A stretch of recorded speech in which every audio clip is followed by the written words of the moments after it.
Então, a gente vai começar com variáveis, e depois a gente vai ver o que são expressões e declarações. E para entender isso, a gente vai fazer algumas definições e conceitos. Então, a gente vai começar com valores e tipos, que é importante a gente saber o que são valores e o que são tipos. Então, um valor a gente considera como algo fundamental que é manipulado pelo programa. Pode ser um número, pode ser uma letra, por exemplo. E o tipo é o que a gente usa como classificação dos valores. Então, essas são os objetos fundamentais que a gente vai estar, quer dizer, os tipos são objetos que vão estar relacionados a valores, tá? Isso é tudo abstrato, mas é importante vocês saberem que a gente chama de tipo o que a gente considera como uma classificação. Então, tudo que a gente manipular em Python vai ser de um tipo, e esse tipo é uma definição de um objeto, é uma classificação, tá? Então, vamos começar com string. String é um tipo, e esse tipo string a gente identifica como str, e ele é identificado. A sintaxe, isso que a gente chama de sintaxe da string, vai ser tudo que tiver entre aspas. Então, aqui a gente vê esse exemplo, letras.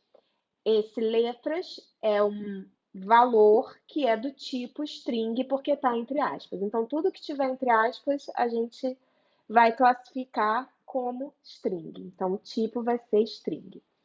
Outro tipo de Python, enquanto conecta aqui, porque isso não vai fazer nada, só vai imprimir letras, é o float. O float a gente pode considerar como números reais, tá? Não é exatamente isso, mas vamos falar que são os números reais. E eles são representados por um tipo que a gente chama de float. Então, quando a gente vê valores de números reais, a gente sabe que a classificação desse valor é float. E o Python tem uma função intrínseca dele, ou seja, que já vem definida dentro do Python quando a gente instala, que é essa função type, que quando a gente chama essa função, então quando eu escrever type e colocar entre parênteses um valor, aqui por exemplo, tá, o letras, ela retorna qual é a classificação desse valor, ou seja, qual é o tipo desse valor. Então, esse exemplo aqui, tá, a gente tem letras entre aspas, é uma string, ele vai retornar string. Aqui vai retornar float. Esse exemplo daqui é de um número inteiro. Em Python, esse tipo é int. E aqui a gente tem 3.8, mas está entre aspas, então vai ser classificado como string. Então, a gente viu o que é um tipo e o que são os valores. Vamos ver agora o que são variáveis. Então, uma variável é um nome que a gente vai determinar no nosso programa e que vai se referir a um valor. E aí, quando a gente define a nossa variável, por exemplo, aqui, mensagem igual, e aí, entre aspas, a gente vai ter, temos um número grande de alunos inscritos na disciplina. Isso daqui vai ser uma string, e eu vou estar atribuindo esse valor, essa string, a essa variável daqui que eu estou definindo no meu programa. Então, essa atribuição de valor a uma variável que a gente acabou de criar se chama uma declaração de atribuição.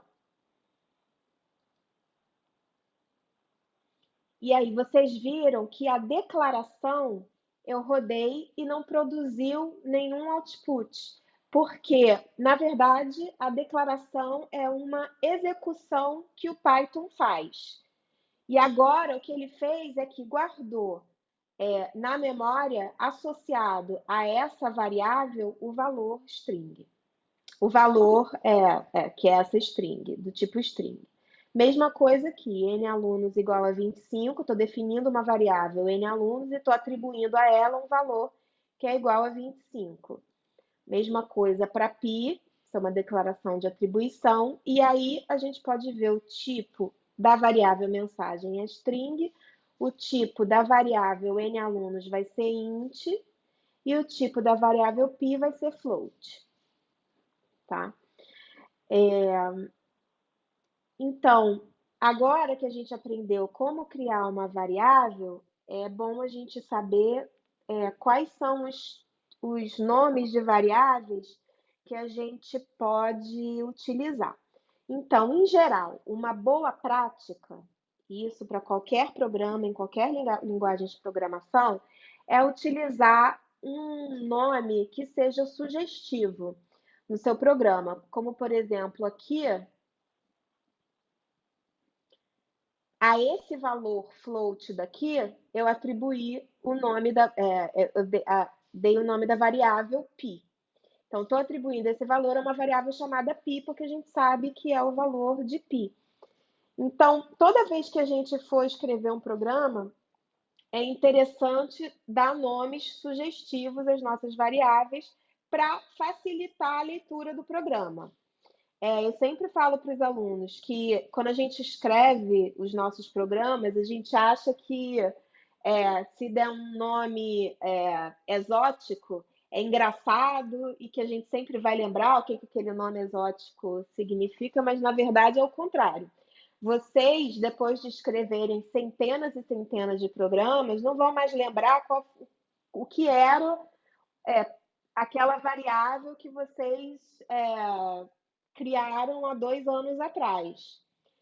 Então, mesmo para vocês próprios, é importante sempre dar nomes sugestivos, tanto para variáveis quanto para funções, nomes de scripts, tudo que vocês puderem, deem nomes sugestivos, tá? Então, os nomes das variáveis podem ser o quão longo vocês quiserem e podem conter letras e números, mas precisam começar com uma letra. Vocês podem usar letras maiúsculas para as variáveis, mas a diretriz de programação em Python é que vocês comecem os nomes de variáveis com letras minúsculas. E se vocês quiserem fazer um nome composto, vocês podem usar o underline para compor o nome e ele ficaria como se fosse o espaço. Por exemplo, meu nome, aí fica meu underline nome, ou massa underline de repouso. Tá? Então, aqui eu vou dar exemplos de nomes que não são permitidos para variáveis. Isso vai gerar um erro de sintaxe. Começar o nome da variável com um número não é permitido. Tá? E ele diz erro de sintaxe. Sintaxe é a forma como se fosse a linguagem, a nossa língua, como se fosse uma língua, que é o Python. Tá? Então, erro de sintaxe é o erro na forma que o Python entende o que a gente está falando. Essa outra variável daqui, milhares com arroba, também está errada. Por quê? O arroba é o que a gente chama de palavra-chave do Python. A gente já vai ver logo ali embaixo o que são as palavras-chave do Python, mas são variáveis e palavras e letras que não são permitidas serem usadas como nome de variável, ou nome de classe, ou o que for, porque elas já são usadas pelo interpretador de Python. Esse arroba, a gente vai ver no final, ele é usado como para indicar um decorador, tá? Então, não pode ser usado como outra forma. E aí ele dá também um erro de sintaxe e diz o tipo de erro. Outra palavra, que também é uma palavra-chave que não pode ser usada como variável, por exemplo, é esse class. Tem também um outro que o pessoal sempre erra, que é uma palavra-chave do Python, que é lambda. Não pode ser usado como nome de variável. E aqui, se a gente quiser saber todos os nomes, todas as palavras-chave do Python, a gente pode importar esse módulo daqui, chamado keyword, e imprimir a kwlist do keyword, que é a keyword list. E aí a gente vai vai ver. Então, aqui vocês têm toda a lista de palavras que não podem ser usadas. Aí aqui vocês veem o class, não pode ser usado como variável, porque é palavra-chave. Deixa eu ver se eu acho o arroba. Aqui está o lambda que eu falei, que o pessoal sempre acaba caindo nessa. O arroba não está, porque ele é um operador, na verdade. Não, aqui, esse as. Não, o arroba é at. Bom, é um operador. Vocês vão ver quando vocês forem fazer os decoradores. E aí chegamos, então, em operadores e operandos. Então, o que são operadores?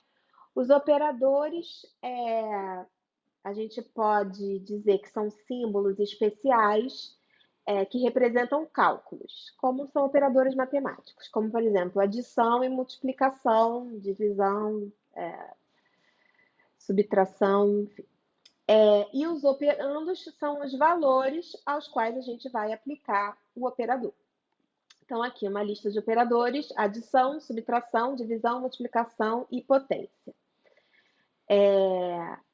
E aqui tem um exemplo de operação em Python 2, uma grande diferença de Python 2 para Python 3, por isso que a gente ressalta aqui, é que em Python 2 a divisão de inteiros vai retornar um inteiro, isso a gente chama de divisão de piso. Porém, em Python 3, que é a versão de Python que a gente está usando, que já é a mais usada hoje em dia, o Python 2 daqui a pouco já nem deve ser mais usado. Em Python 3, se a gente dividir um inteiro por um inteiro, a gente tem um float. Então, aqui, por exemplo, 59 dividido por 60, a gente tem o valor real. E se a gente quiser fazer divisão de piso em Python 3, a gente usa esse barra barra, tá? E aí a gente tem o resultado do inteiro. Tem a parte inteira do resultado. Então, chegamos. Isso aqui era uma curiosidade, assim, para convencer vocês de que faz diferença usar Python 2, Python 3. Agora a gente chega nas expressões e declarações. A gente viu, já viu um pouco da declaração. Vamos começar com expressão e a definição do que é uma expressão. Então, uma expressão é uma combinação de valores, variáveis e operadores. Já vimos todos, já sabemos que são valores, as variáveis e os operadores agora. Então, e um valor por si só é considerado uma expressão. Uma variável por si só também é considerada uma expressão. Já o operador não, porque ele precisa de dois valores para ser utilizado. Então, exemplos de expressão. N alunos é uma expressão, vai retornar um número. O inteiro 20 é uma expressão, vai retornar um número. E essa combinação de variável, operador e valor também é uma expressão. Então, lembrem, expressão é uma combinação de valores, operadores e variáveis. E pode ser também só o valor e só a variável. Já uma declaração, que a gente tinha visto antes, é um pedaço de código que o interpretador de Python pode executar. Então, por exemplo, uma atribuição, que foi o que a gente viu antes, a declaração de atribuição, também é uma declaração. Então, aqui, estou criando uma variável x, a qual eu vou atribuir o valor 20. Então, isso daqui é uma declaração de atribuição. E quando a gente executa essa declaração, a gente não obrigatoriamente tem um valor de retorno. Porque isso é só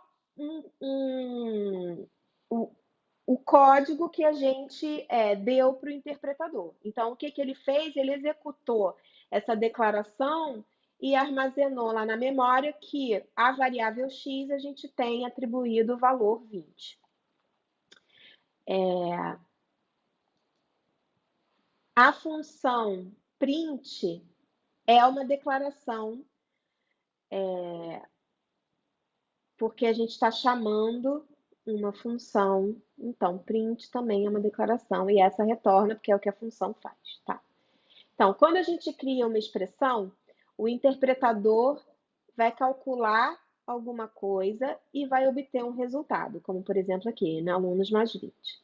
Quando a gente cria uma declaração, o interpretador vai precisar executar a declaração.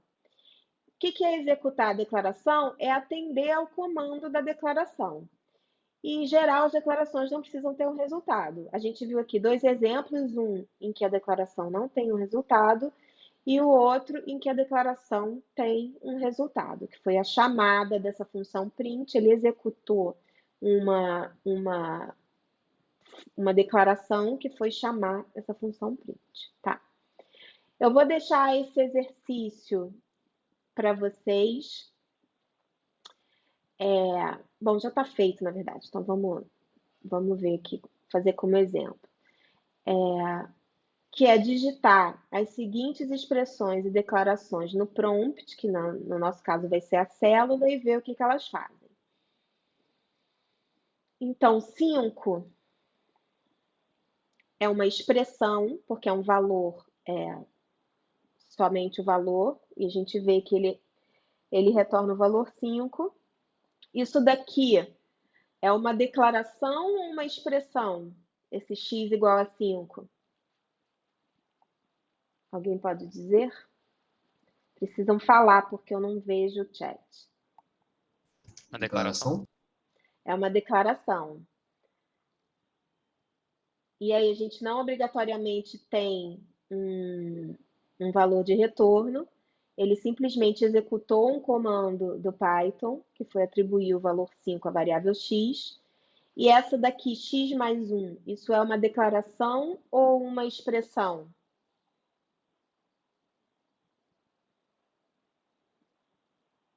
Uma expressão. É uma expressão, e a gente espera ver um valor de retorno? Sim. Sim, a gente espera ver o valor, que é 6, porque a gente aqui disse que o x é igual a 5, a gente vai ter 5 mais 1, 6. E aí a gente tem como também obter essas mesmas declarações e expressões através de um script. Só que tem uma diferença, que quando a gente roda o script, a gente não obtém o valor de retorno da expressão, a não ser que a gente diga explicitamente que a gente quer obter aquele valor de retorno, por exemplo, com a função print. Então, eu vou deixar para vocês depois fazerem. E aqui tem um exemplo de como executar um script. Esse aqui é o exemplo aula 2.python, que está no meu Google Drive. Então, para eu fazer isso, eu preciso antes montar o meu Google Drive no Colab, porque o Colab é um servidor que não obrigatoriamente tem permissão para acessar diretamente o meu Google Drive. Então, aqui a gente precisa montar o Google Drive no Colab e dar permissão para o Colab acessar o meu Google Drive.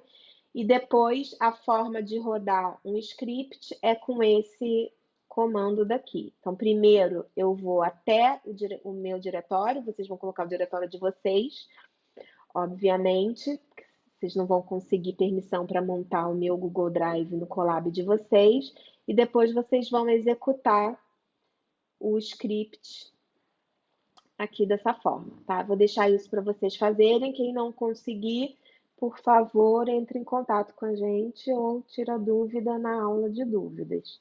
Quando vocês fizerem esse script com essas declarações e expressões, vocês precisam de um editor de texto, um editor de texto para programas que seja específico para escrever programa. Por exemplo, o Word não vai funcionar porque ele inclui caracteres escondidos e o Python não entende.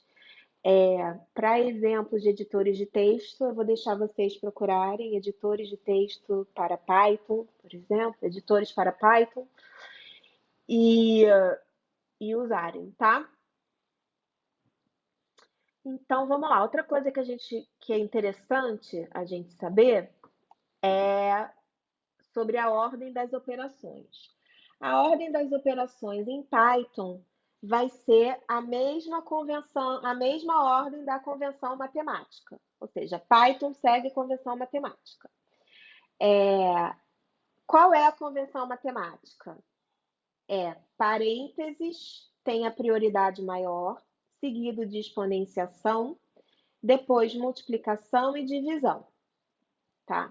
Então, o parênteses é o que tem a precedência mais alta. Então, vai ser a primeira coisa que o Python vai calcular, vai ser o que tiver entre parênteses.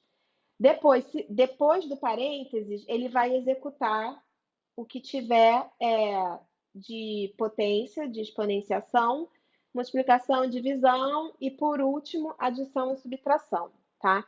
Então, aqui tem uns exemplos. Se a gente fizer 2 vezes 3 menos 1, qual que vocês acham que vai ser o resultado? 4. 4. Por quê? Primeiro, o Python vai executar 3 menos 1, que é 2, vezes 2, 4.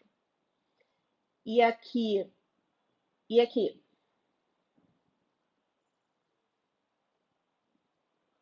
8. Esse resultado aqui nessa segunda linha vai ser o quê? 8. 8. Ah, desculpa, eu não tinha entendido 8. Eu entendi um oi. 8, exatamente. Aqui a gente vai ter N alunos, que a gente tinha definido lá em cima, acho que era 20 ou 25. Deixa eu voltar aqui para ver. N alunos, 25. Então, a gente vai ter primeiro o parênteses, então 25 vezes 100, 2.500, dividido por 60. Que é isso daqui. Eu não sei fazer mais de cabeça. Deixa eu só.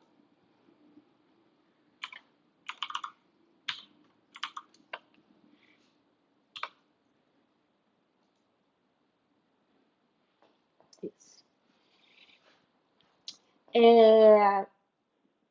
Então, aqui foram exemplos de parênteses. Depois a gente tem exemplo de exponenciação, que é a segunda precedência mais alta.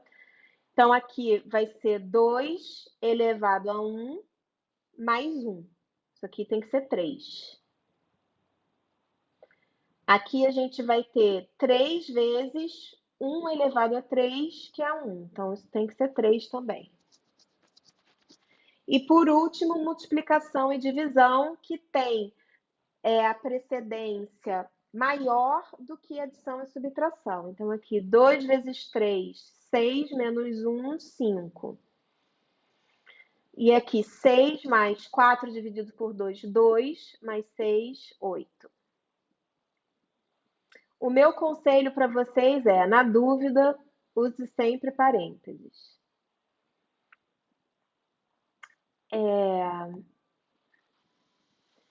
Então, a gente pode ver também um pouco sobre operações com strings, que a gente viu o tipo string, que é tudo que está entre aspas, e a gente pode ver como que a gente pode manipular um pouco essas strings. Depois, mais para frente, a gente vai ter uma aula só sobre strings, onde a gente vai ver todas as funções, quer dizer, todas, onde a gente vai ver algumas funções relacionadas às strings, que tipo de manipulação que a gente pode fazer. Agora é só uma pincelada para vocês terem uma noção do que é esse tipo string, tá? Então, se a gente quiser fazer string 2 menos string 1, isso não é permitido, porque esse operador de subtração não é definido no tipo strings, tá? Então, se a gente tenta fazer isso, a gente tem um erro que é um erro de tipo type error, que diz para a gente que esse operador não é definido, não é definido para o tipo string, tá? Então a gente não pode fazer string menos string. Mesma coisa para o operador de divisão. A gente não pode dividir strings. Olha, a gente tem o mesmo tipo de erro, que é o type error. E, finalmente, a mesma coisa para multiplicação, a gente tem um type error, e aqui o erro é um pouquinho diferente. Ele fala para a gente que a gente não pode multiplicar uma sequência por um tipo que não seja inteiro.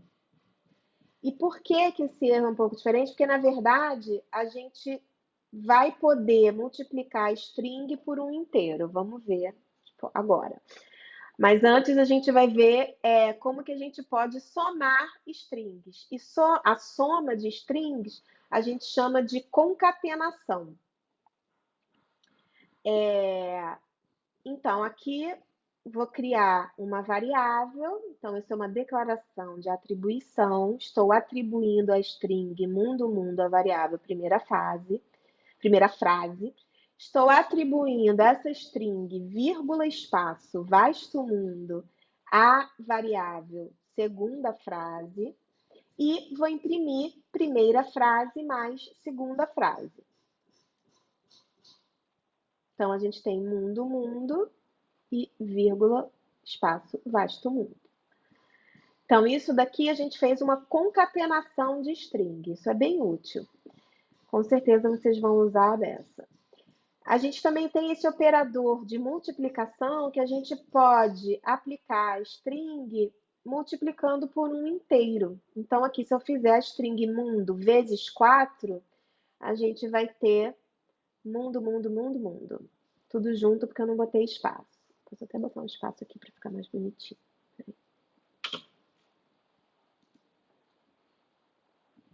Pronto. E aqui a gente pode fazer mundo, vírgula, espaço, vezes 2, mais vasto mundo. E aí a gente vai ter mundo, vasto mundo. Então, aqui a gente está fazendo uma multiplicação e uma concatenação de string.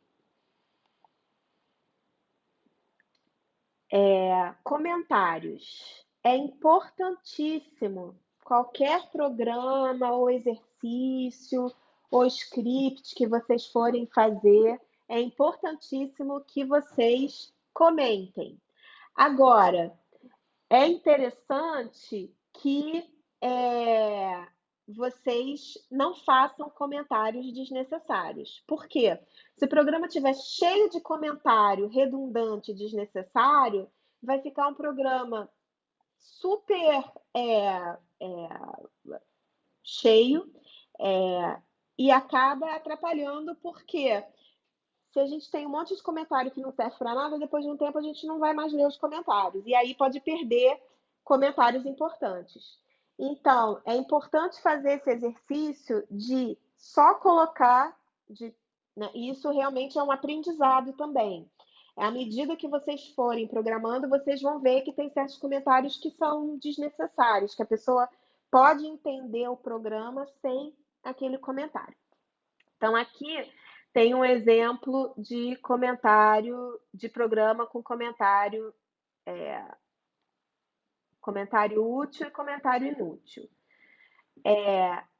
Esse daqui são comentários úteis, porque no primeiro comentário eu estou dizendo que a gente vai calcular a velocidade v de um corpo.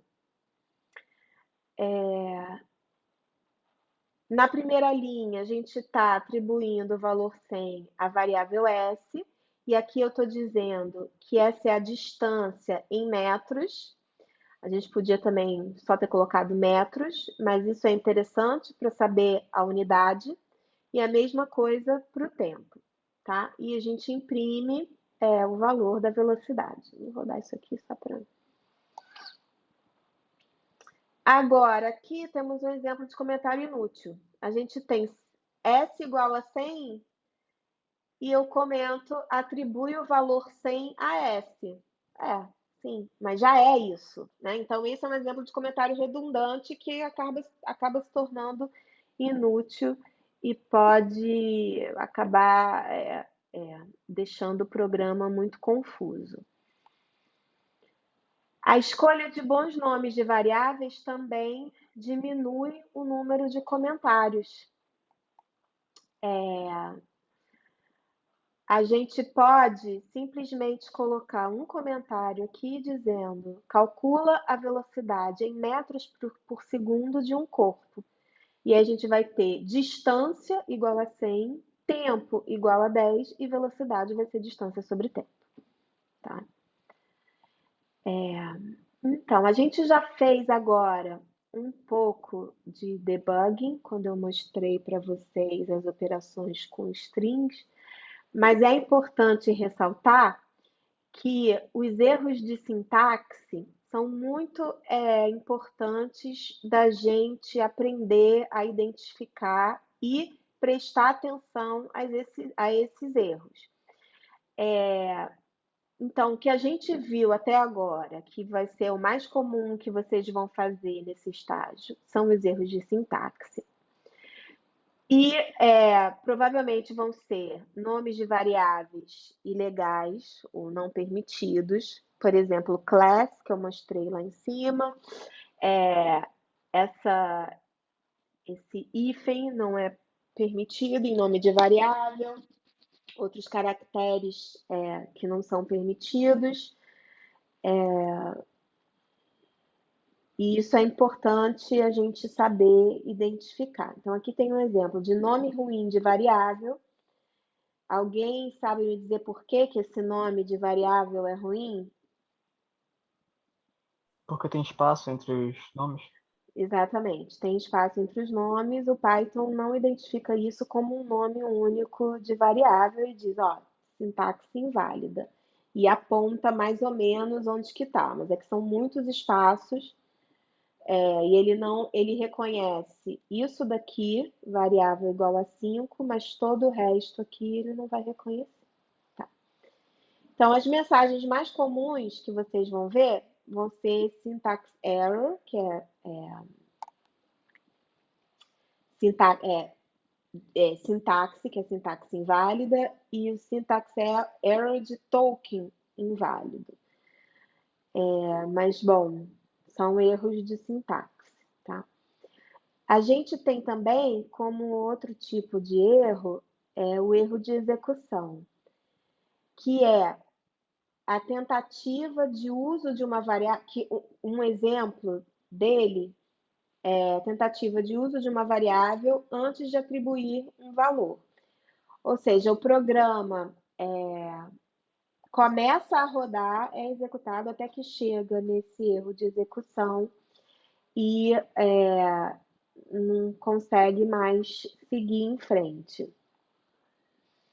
Que é quando a gente esquece de definir uma variável ou faz um erro na hora de digitar a variável. Então, aqui ele indica para a gente exatamente a linha onde está, é nessa linha daqui. Eu estou tentando fazer mas sobre altura ao quadrado. E ele está me dizendo, erro de nome, o nome mas não está definido. E aí, quando a gente olha aqui em cima, a gente vê que, na verdade, a massa a gente tinha definido como massa e não mas. E é interessante que ele já indica para a gente aonde está ocorrendo o erro. Então, por isso que é importante, em geral, o pessoal passa batido nos erros, não param para ler, mas, assim, Python não é a melhor das linguagens para apontar os erros, tá? Nem sempre são muito úteis as mensagens de erro do Python, infelizmente, que é tudo tão maravilhoso. Mas a maioria das vezes a gente consegue identificar qual é a linha onde está o erro, qual é o tipo de erro, e aí fica muito mais fácil de consertar o programa. Então, é muito importante, toda vez que vocês tiverem um erro, ler a mensagem de erro completa e tentar realmente correr atrás do erro, entender o que está acontecendo. Quanto mais vocês fizerem isso, menos erros vocês vão cometer nos programas. Impossível deixar de cometer erros. Quem programa, por definição, vai fazer erros, vai introduzir bugs, mas a gente vai ficando cada vez melhor em identificar os erros. E por fim, a gente tem os erros de semântica. Esses erros de semântica são extremamente comuns e são difíceis de serem identificados. Por quê? O programa executa sem erro nenhum, porém, o resultado que vocês esperavam não é obtido. Isso quer dizer o quê? Que vocês disseram para o programa fazer uma coisa pensando que ele faria outra. Então, é um erro de lógica. Então, por isso, e aí com isso a gente também, quando tem esses erros de semântica, tem que fazer toda uma investigação para identificar onde que o erro de lógica está ocorrendo, tá? Então, aqui tem um exemplo. A gente quer calcular 1 sobre 2π. Aí a gente define π e faz 1 sobre 2π. Mas vocês lembram lá que nas regras de precedência, divisão e multiplicação estão no mesmo nível. Então, a gente não pode garantir aqui que a gente vai fazer 1 sobre 2π. E, de fato, o que acontece é que ele primeiro calcula o meio e depois multiplica por π. Então, para ter certeza, então isso aqui é um típico erro de semântica. É um erro na lógica do que a gente queria que o interpretador fizesse. Então, para a gente ter certeza que ele vai fazer um 1 dividido por 2π, a gente coloca o parênteses. Tá aí. Então, aqui a gente tem algumas sugestões de exercícios. Já vou passar com vocês sobre eles. Agora, só essa aula vai até às 16, né?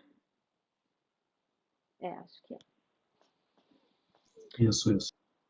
Ótimo. Então, vou deixar, isso vai ficar como exercício, tá? Para vocês trazerem na quinta-feira, porque essa aula de hoje ela é um pouco mais curta, então eu vou aproveitar para andar um pouco com os tópicos.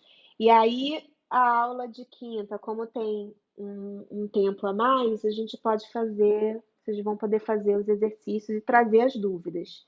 Tá? Então, esses exercícios daqui vai ser para vocês fazerem e trazerem as dúvidas na quinta ou na aula de dúvidas de sexta-feira.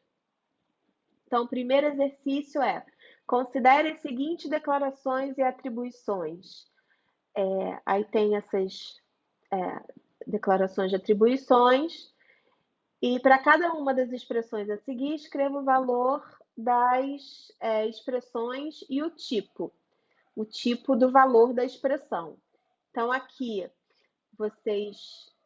obviamente, vocês vão fazer isso antes de executar. Aqui é só um exercício para ver se vocês entenderam o que são os tipos, o que é a declaração de atribuição, tá? Então, se a largura é 17, largura dividido por 2 vai ser o quê? Largura é int dividido por int vai ser o quê? Tá? E assim por diante. E depois vocês vão verificar com o interpretador de Python. O segundo exercício é um probleminha. O volume de uma esfera de raio R é 4/3 de π ao cubo. Qual é o volume de uma esfera de raio 5? Esqueci de colocar unidade, vocês podem colocar unidade, tá? Exercício 3 é um outro probleminha também. E o 4 também, para vocês resolverem com Python. Se quiserem, e na verdade eu aconselho vocês a usarem variáveis e declarações de atribuição, tá? Para fazer esses exercícios. E aqui um glossário, depois se vocês quiserem voltar para saber o que são os conceitos que a gente viu nesse notebook, podem sempre voltar para cá, tá? Tem alguma dúvida ou alguma pergunta em relação a variáveis, strings, ints, expressões, declarações? Professora, quer falar sobre questões de variáveis? Sim. A senhora falou, variáveis pode ter o tamanho que a gente quiser, escolher como a gente quiser. Por exemplo, lá, você deu o exemplo lá dos espaços entre o que é errado. Aí eu tenho o costume de fazer sempre colocar underline, né? Por exemplo, nome, underline, ruim, underline, d, underline, variável. O outro professor que eu tive aula de Python, ele falava para botar letra maiúscula entre um e outro e não fazer esse tipo de coisa. Eu não sei se a senhora acha melhor usando underline, né? Acha melhor botando uma letras, intercalando letra maiúscula entre finais e começo de palavras. Então, em geral, é o seguinte, quem programa em C++ usa letra maiúscula entre as palavras e não bota underline. Quem programa em Python coloca underline. Mas claro que, na verdade, isso é uma escolha que você vai fazer, uma escolha pessoal. A gente indica o underline porque é uma diretriz do Python. Legal. Eu vou fazer por fazer mesmo. Obrigado. Mais alguma Professora, pergunta? Oi. é só com relação ao GitHub, com relação aos exercícios e tal, eu coloquei aqui os exercícios da aula passada. Eu coloquei, eu criei um repositório aqui de Python Exercises, criei uma pasta Exercises, né? Mas eu tenho que compartilhar com vocês? Sim. Como é que eu faço isso? Eu não sei. Você é aluno da graduação ou da pós? Da pós. Então você pode mandar por e-mail, Pedro. Manda por e-mail. Tá. Eu mando por e-mail, no caso, O o link. endereço é o link lá em cima no seu browser que vai aparecer do Isso. repositório. Você manda Do para gente. repositório. Do repositório. Porque Tá bom. aí, você Tá vai aqui, organizar os exercícios, tá? Por favor, organize da melhor forma possível, que fique prático para a gente identificar qual exercício é de qual aula. Então, a gente pede o link do repositório, porque aí fica mais fácil. Talvez você tenha vários diretórios dentro desse repositório, entendeu? Entendi. Ok, então. Tá, obrigado.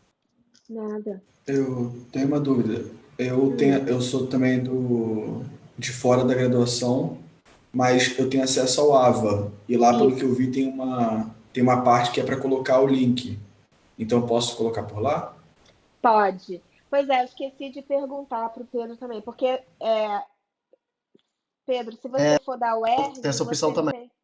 Isso, então, se você tem acesso ao AVA, vai através Tenho. do AVA, tá? É porque tem alguns alunos de Tá. pós externos, e aí esses alunos não têm acesso ao AVA. E quem não tiver acesso ao AVA, manda por e-mail. Mas quem tiver acesso é melhor pelo AVA, que aí fica tudo centralizado lá.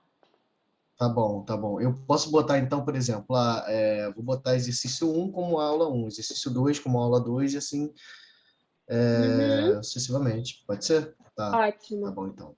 Tá ótimo. Obrigado. Nada. Então, mais alguma pergunta em relação a esse notebook, pessoal? Porque senão a gente passa para o próximo. Não, tudo bem. Então, se eu passar para cá, vocês estão vendo o novo notebook, que é a aula 3, funções? Sim. Então, ótimo. Então, vamos em frente. Então, agora que a gente aprendeu as coisas básicas, como variáveis, expressões, declarações, a gente vai passar, e a gente viu, na verdade, já algumas funções, como, por exemplo, aquela type, que a gente viu para ver o tipo de uma variável, ou a função print, para imprimir um valor. A gente vai ver, então, formalmente, o que são funções e como que a gente faz para chamar uma função já definida e como que a gente vai conseguir definir a nossa própria função, tá? Então, em geral, em programação, uma função vai ser uma sequência de declarações, ou seja, vai ser uma sequência de comandos que a gente vai passar através do nosso programa e que o computador vai executar. E a gente pega essa sequência de comandos e coloca dentro de uma função, e esse colocar dentro de uma função, em geral, a gente fala que a gente encapsula essa sequência de comandos e a gente atribui um nome a essa sequência de comandos. E qual é a graça de fazer isso? É que, então, a gente tem a mesma sequência de comandos que a gente pode chamar em vários programas e em vários lugares do nosso programa somente com uma linha, que é a chamada da função. Então, vamos ver como que isso funciona na prática. Como que é uma chamada de função? Então, a gente já viu, por exemplo, essa chamada de função em que a gente chama essa função type, que pega como argumento um valor que a gente vai colocar entre parênteses. Então, o que fica entre parênteses vai ser o que a gente chama de argumento. Tá? Então, aqui, o nome da função é type, o argumento é 40, e o valor de retorno da função, para essa função específica, ela tem um valor de retorno, não são todas as funções que têm valor de retorno, essa tem, e ela retorna para a gente o tipo desse valor que a gente passou pelo argumento da função. Então, vamos lá. Esse tipo a gente sabe que é int, se a gente chamar essa função.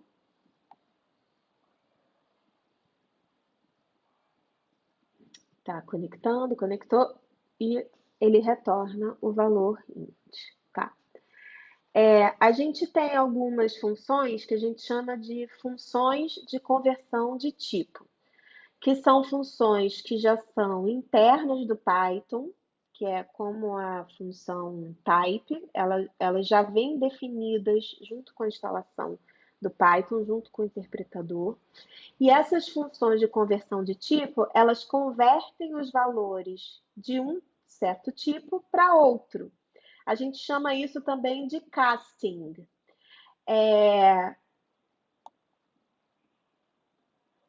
Ou seja, por exemplo, se a gente chamar a função int, ela vai receber um valor qualquer e vai converter no inteiro. Então, aqui, por exemplo, eu estou passando como argumento da função o valor do tipo float, 2.8, e estou chamando a função int com esse argumento. O que ela vai fazer é que ela vai converter o valor 2.8 para inteiro. Quando não é possível, a função retorna uma mensagem de erro. Está dizendo que o argumento para a função int é inválido. E aí, quando isso acontecer, vocês podem ou ver a definição dessa função int ou entender que esse valor oi aqui, tá vendo? Porque o tipo de erro é value error, que esse argumento não é adequado. A função float vai converter inteiros em floats ou strings também, quando aplicável. Então, aqui, isso é uma string. Se a gente aplicar a função float, vai retornar um float com esse valor de string. E a função string vai converter inteiros em strings e também floats em strings.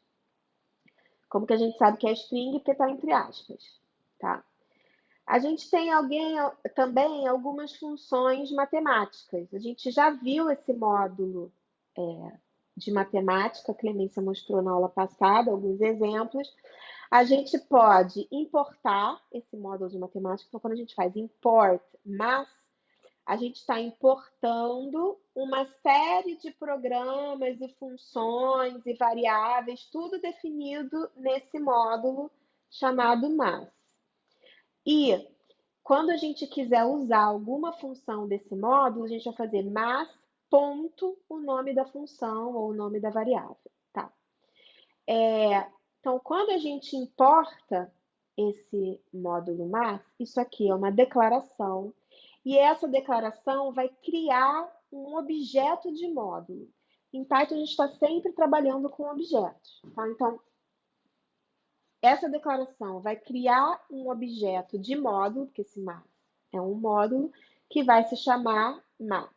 Se a gente imprimir esse objeto, a gente tem a informação que ele é um objeto chamado mass, que é do tipo módulo, e ele é built-in, ou seja, ele já vem definido no Python, já é interno do Python. Então, esse objeto do módulo, o mass, ele já contém todas as definições das funções e variáveis do módulo. Em geral, quando a gente quer acessar as funções e métodos e variáveis de um objeto de módulo, a gente usa o que a gente chama de notação de ponto, que tem, na forma geral, vai ser o nome do objeto do módulo, no nosso exemplo, mass, ponto, o nome da função. O nome da função ou o nome da variável que está definido naquele objeto de módulo. E essa é a notação de ponto. Então, aqui a gente tem um exemplo de uso do módulo de matemática. Então, a gente importa o módulo de matemática, import mass. A gente vai definir uma variável chamada cateto oposto igual a 4, uma outra variável chamada cateto adjacente igual a 2, uma terceira variável chamada tangente θ, que vai ser cateto oposto dividido por cateto adjacente, e uma variável θ, que vai ser a chamada da função cotangente do módulo de matemática, que está a nossa notação de ponto, tomando como argumento o valor tangente de θ. E aí a gente vai imprimir o valor de θ em radianos. Esse ATAN, então, ele calcula automaticamente o valor da tangente, no caso, né? Não, Isso. da cotangente. A gente Da vai. cotangente, isso. Isso. Vocês podem entrar no python.org e ver a definição de todas as funções do módulo de matemática. Ele é bastante útil, tá?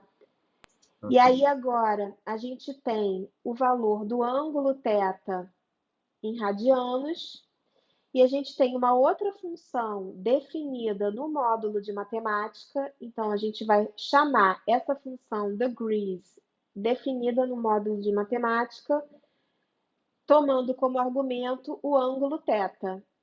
E aí, o que essa função faz é que ela converte de radianos para graus, e a gente tem o valor em graus.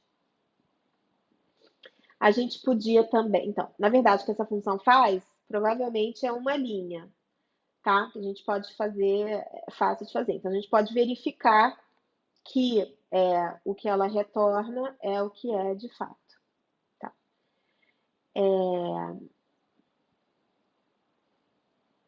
E aqui eu dei um exemplo também de como a gente acessa. Isso aqui não é uma função, esse π é um valor é uma variável que tem atribuído a ela um valor, só que esse nome π está definido dentro do módulo de matemática. Então, a gente chama a variável π que pertence ao objeto de módulo mass. E lá ela está definida com uma precisão de 15 dígitos. Tá? Então, aqui tem um exercício, que eu vou mostrar como exemplo, que é quantos graus tem um ângulo θ que corresponde a cosseno de θ igual raiz de 2 sobre 2. Aí eu a gente vai resolver isso em uma linha, mas só para a gente ver o que é composição, na verdade, porque fica um pouco confuso fazer tudo isso numa linha, né? Bom, é um exemplo simples, então. Então, o que a gente quer? A gente quer o valor do ângulo em graus, então aqui por último eu estou convertendo para graus,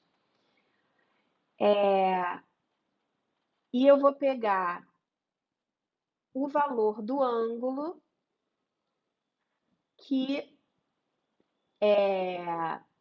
corresponde a cosseno de θ igual a raiz de 2 sobre 2. Então, aqui, raiz de 2 sobre 2 é o resultado. Então, eu vou chamar essa função a cos, que vai me retornar o valor do ângulo em radianos. E aí, eu vou usar isso como argumento para essa outra função degrees, que vai converter o valor em radianos para graus. Então, o ângulo θ correspondente a cosseno de θ igual a raiz de 2 sobre 2 vai ser 45, que a gente já sabia, né? Então, é só para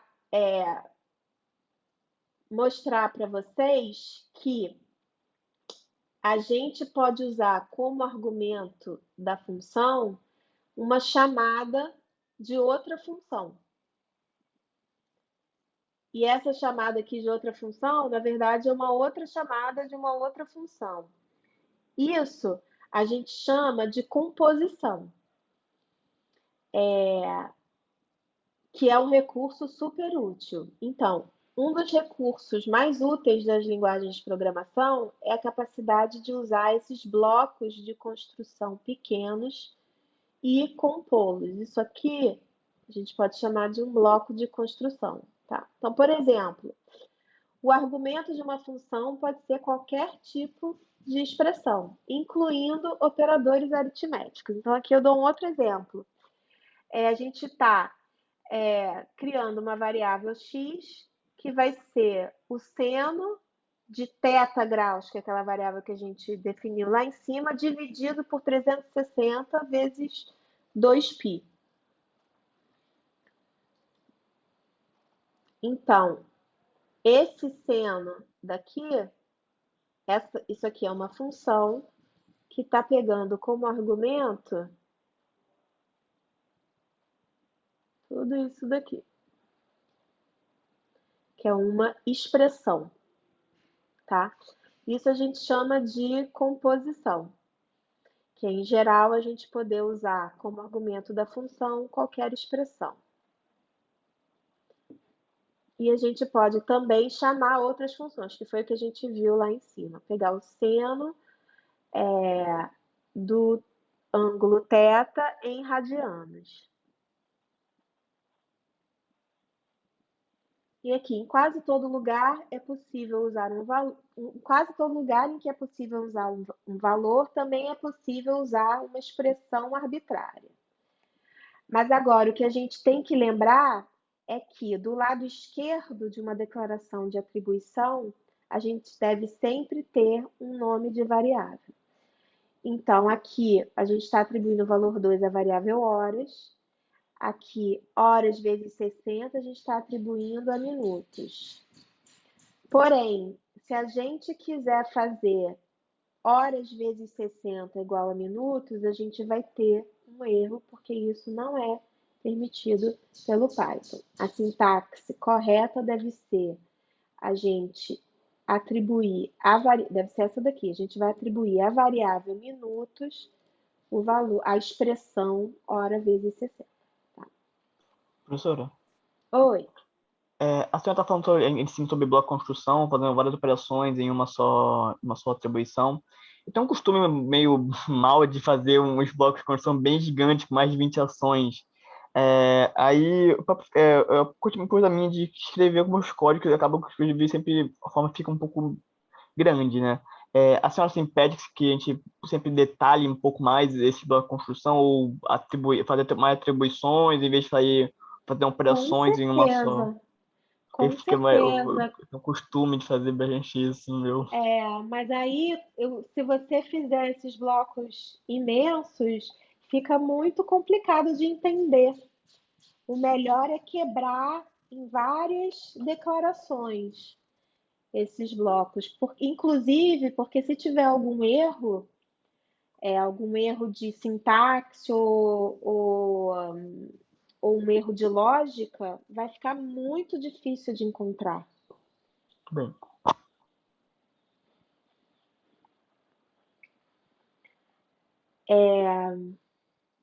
Então, agora a gente viu até aqui como chamar as funções e a gente viu que a gente pode compor essas chamadas de função como argumento de outras funções. Então, está faltando a gente ver como que a gente pode definir as nossas próprias funções. Em geral, os passos a seguir vão ser: a gente vai determinar o nome da função e vai determinar a sequência de instruções que essa função vai executar quando for chamada. Então, a sintaxe geral para definição de uma função vai ser com esse operador def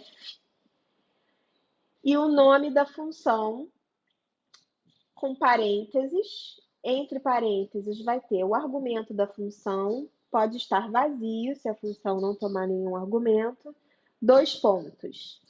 Depois desses 2 pontos vai vir o corpo da função. O corpo da função vai se encontrar sempre deslocado da definição, e ele vai estar deslocado por exatamente 4 espaços. E o Python é bastante sensível ao que a gente chama de indentação. Então, as declarações das funções, têm que ser indentadas, porque é a única forma que o Python entende que aquele é o bloco de declarações da função.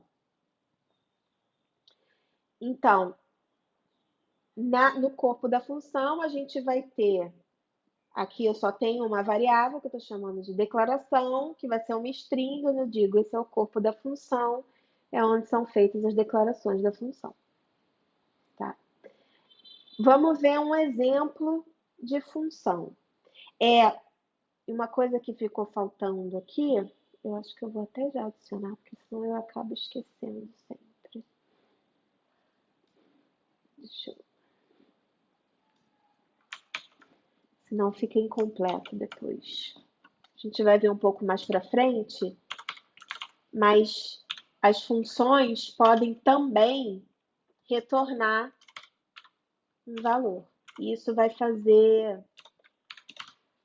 diferença quando a gente chamar as funções, tá? Deixa eu botar aqui.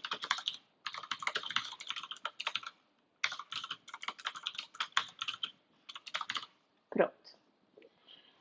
Vamos ver um exemplo de função. Então, eu vou definir uma função que vai se chamar print poema e não tem argumentos. Aí eu coloco parênteses vazios, 2 pontos, 4 espaços, essa função. A primeira declaração vai ser print dessa string, a segunda declaração vai ser o print de uma outra string. Então, vamos executar essa célula. A célula foi executada e não teve nenhum print. Alguém sabe me dizer por quê? Porque você não botou o argumento da função print poema? Alguma coisa assim? Não. Porque isso daqui é uma declaração. Eu estou declarando a função. eu não estou chamando essa função. Então, quando a gente define a função, a gente vai ter agora na memória que essa função print poema executa essas duas linhas. Porém, para a função ser executada, a gente precisa chamar. Então, se eu imprimir esse print poema, a função print vai me dizer que print poema é uma função que está armazenada nesse endereço da memória. E o tipo de print poema é uma função, tá? Então, agora, o que a gente fez quando a gente definiu o print poema? A gente criou um objeto de função. Assim como a gente criou lá anteriormente um objeto de módulo, quando a gente importou o módulo de matemática, quando a gente define uma função, a gente cria um objeto de função, que é esse objeto daqui. Então, é um objeto de função do tipo função. E para a gente chamar essa nossa função, deixa eu deixar aqui para a gente ver o que ela vai fazer. Eu simplesmente chamo o nome da função com os parênteses, e como não tem argumento, vou deixar o parênteses vazio. Então, quando eu chamar essa função, aí sim ela vai executar essas duas linhas. E aí a gente vê o print das duas strings. Então, uma vez que a gente definiu a nossa função, no caso a print poema, a gente pode chamar ela de qualquer lugar, inclusive de dentro de uma outra função. Então, agora eu vou definir uma outra função, então def, que vai se chamar verso poema, que também não pega nenhum argumento. E aqui está o corpo da função, tem mais um monte de prints, então vai imprimir essas duas linhas. Em seguida, vai chamar a função print poema. Essa função print poema faz o quê? Imprime mais outras duas linhas. E depois, a função verso poema vai continuar imprimindo mais todas essas linhas. Então, vamos ver o que acontece quando a gente chama verso poema. Antes eu tenho que definir a função. Pronto, já foi definida. E agora eu vou chamar. Então, olha, aqui ela imprimiu essa primeira, caminantes son tus huelas, el camino e nada mais. Essas duas linhas daqui, caminando no hay camino, se hace camino al andar, olha aqui, que são esse print poema, aqui é a chamada dessa função, e em seguida, todos os outros prints do verso poema. Tá? Então, o que a gente fez até agora é que a gente definiu duas funções e chamamos essas duas funções.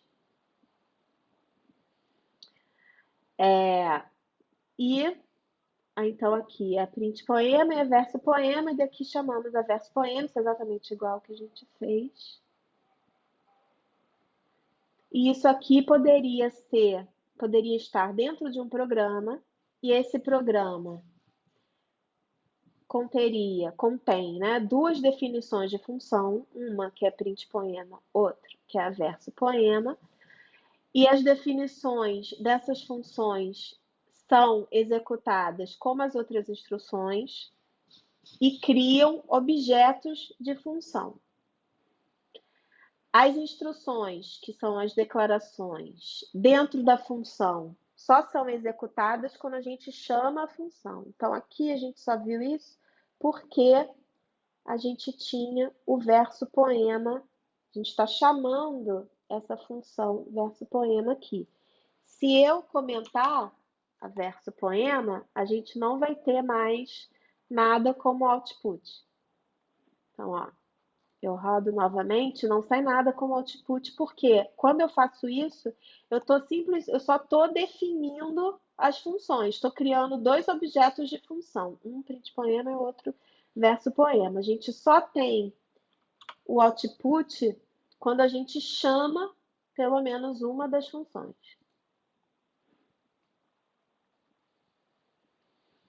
E, claro, a função deve ser definida antes de ser executada, porque o Python vai executando linha por linha, tá?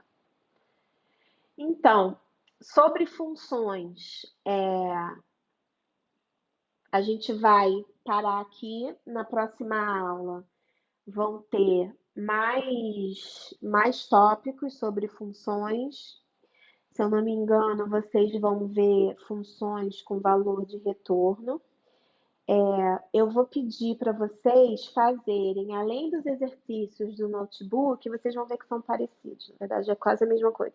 Fazerem também esses exercícios daqui para poderem avançar nesse tópico de funções, tá? Então, esses exercícios daqui, no primeiro deles, vocês vão criar uma função que pega um argumento. Vocês veem que as funções que a gente fez aqui não tem argumento. Então, agora, a gente está pedindo para vocês fazerem uma função que tenha um argumento aqui, entre parênteses. Então, ela vai pegar um argumento e vai imprimir o valor e o tipo desse argumento. Depois vocês vão, uma vez que vocês descobrirem como que faz isso daqui, vocês vão criar uma função que calcule e imprima a velocidade média de um objeto a partir de uma posição inicial, final e o tempo transcorrido para um objeto em movimento retilíneo uniforme. E aí vão criar também uma função que calcule e imprima a velocidade do objeto a partir da aceleração constante e do tempo, que é o movimento retilíneo uniformemente acelerado, por exemplo, queda livre. Depois vocês vão criar uma outra função para aquele problema do ângulo zenital que vocês fizeram na aula passada. Vão fazer também uma função para o mesmo problema que vocês fizeram na aula passada, de conversão de milhas para metros, e aí vão resolver o problema chamando essa função que vocês criaram. E vão criar funções para os outros exemplos anteriores, que é o índice de massa corporal, o volume de uma esfera e a distância entre dois máximos de fração. Vejam que desses exercícios vocês já resolveram praticamente tudo. A única coisa que vocês vão fazer agora é pegar a solução que vocês fizeram para os problemas e colocar numa função e aprender a chamar essa função. Ok? Tem alguma dúvida sobre a aula de hoje? Estou vendo aqui umas mensagens no chat. Tem alguma pergunta, pessoal? Não, professor.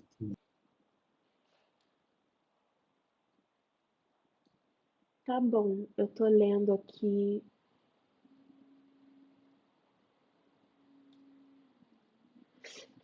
Os alunos da UERJ todos conseguiram ter acesso ao Lava?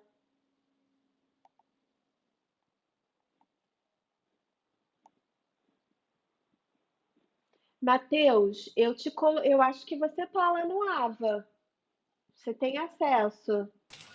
Oi, não, eu botei não de nenhuma dúvida. Eu tenho acesso ao Lava, sim. Tá. Tá bom. Então tá bom. Eu acho que era o Luiz Fernando que estava com uma dúvida sobre o GitHub. Não sei se ele ainda está conectado. Ele não está conectado, não. Tá. Então, depois ele pergunta. Então tá bom. Bom trabalho para vocês. Não deixem, por favor, de fazer os exercícios, tá? Ainda mais nesse início, é muito importante vocês fazerem para entenderem esses conceitos, porque vocês vão usar muito daqui para frente. Tá? E aí tragam as dúvidas na quinta-feira, porque vai ser quando vocês começarem a fazer os exercícios que vão surgir as dúvidas. Acabou de surgir uma dúvida aqui, mas é referente à entrega de trabalho. A professora Clemência, na quinta-feira, passou uns exercícios. A gente tem que entregar eles ou não? Não me recordo. Você vai subir eles para o GitHub de forma Ah, organizada, por favor, como eu estava e- falando para o Pedro sim, mais cedo. entendi. Porque esses exercícios a gente não vai ficar. Vocês estão vendo que vão ser muitos exercícios, a gente não vai ficar verificando um por um. Os que vocês tiverem dúvidas, vocês vão trazer as dúvidas, vão compartilhar com todos, porque a dúvida de um é sempre a dúvida de muitos. Ou se não quiserem compartilhar, podem mandar por e-mail também. Mas a gente vai usar esses exercícios, se for preciso, no final, como uma forma adicional de avaliação, como se fosse uma prova final, por exemplo, para quem precisar. Por isso que é importante ter os exercícios em dia, sempre no GitHub, porque é impossível fazer todos os exercícios no final do curso.